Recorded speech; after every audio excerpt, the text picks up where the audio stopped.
శ్రీమాత్రే నమః. గణేశాయ నమః. వారాహి నవరాత్రులకు మీ అందరికీ శుభాకాంక్షలు, స్వాగతం. ఏ పండగైనా సరే ముందుగా మనము గడప పూజ చేసుకోవాలి.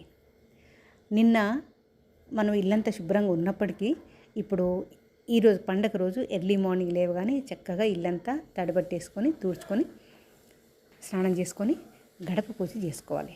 గడప పూజ తర్వాత తులసి పూజ చేసుకోవాలి. అప్పుడు ఇంకా పూజ గదిలో ఇక ప్రధాన పూజ ప్రారంభించవచ్చు అన్నమాట. నేను గడప పూజ చేసుకున్నాను.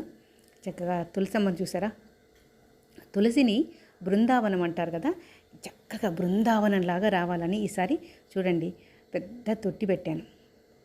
ఈ తొట్టిలో పెద్ద ఈ తులసి మొక్క కూడా చాలా మేలు రకం మొక్క అనమాట. పని కట్టుకుని తెచ్చాను ఒక చోట నుంచి నేను. ఇది పెద్ద బృందావనం కావాలని ఇది పెట్టాను. తులసి పూజ కూడా చేసుకున్నాను అనమాట.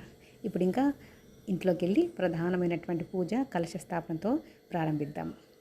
శ్రీమాత్రే నమః.